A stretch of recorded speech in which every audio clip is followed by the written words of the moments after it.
એમ બેમાં મિત્રો હવે અખાત્રીજ આવે છે તો અખાત્રીજની થોડીક વાત કહું છું.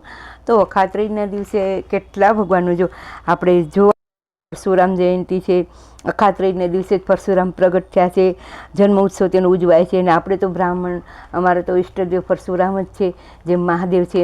કેમ કે પરશુરામ જયંતિ બધે ઘણી જગ્યાએ ઉજવાય છે અને ઘણી જગ્યાએ મંદિર બી છે મિત્રો. અને મંદિરના દર્શન કરજો પરશુરામના. એક કેમ કે પ્રાગટ્ય દિવસ છે તો એનો પ્રસાદ મળશે, દર્શન કરજો.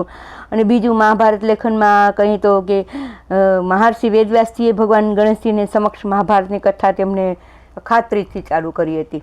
અને ત્રીજું કહું તો ગંગા અવતારમાં ત્યારે ભગીરથ રાજાએ ગંગાજીને બી અખાત્રીજના દિવસે પ્રાગટ્ય કરી અને અખાત્રીજના દિવસે બોલાવ્યા હતા.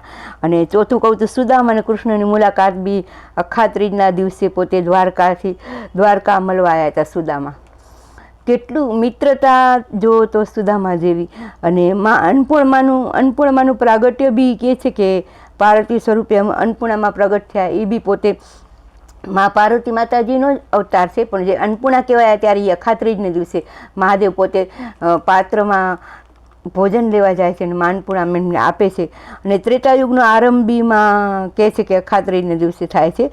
ભગવાન રામ અને ભગવાન પરશુરામે અવતાર ધારણ કર્યો હતો, મેં તમને કીધું આગળ. અને કહું છું કે કુબેર ભંડારીનું કે છે ખજાનો તરીકે નિયુક્ત થાય તો અક્ષય તૃતીયના દિવસે છે.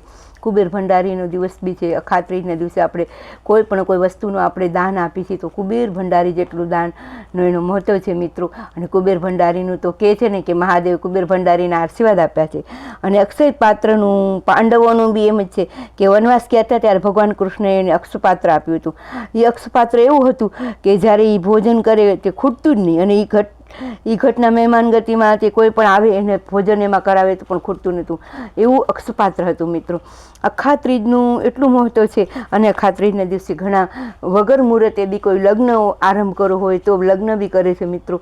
અને આવી રીતે પરશુરામ જયંતિ બી ઉજવે છે. અને ઘણું બધું છે કે સુદામા બી કૃષ્ણ ભગવાનને મળવા ગયા હતા.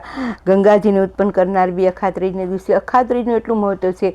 અને જો અખાત્રીજનું મહત્ત્વને લીધે તો આ અખાત્રીજ અક્ષપાત્ર કહે છે. કેમ કે અક્ષ એનું દાન કરેલું હોય કે એના દર્શન કરેલા હોય એનો અક્ષય એટલે કે એનો શ્રેય નથી થતો. જો મિત્રો મારો વિડીયો સારો લાગ્યો હોય અખાત્રીજનો મહિમાનો તો લાઈક કરજો, શેર કરજો. અને પરશુરામ જયંતિ છે તો પરશુરામ ભગવાનના દર્શન કરજો મિત્રો.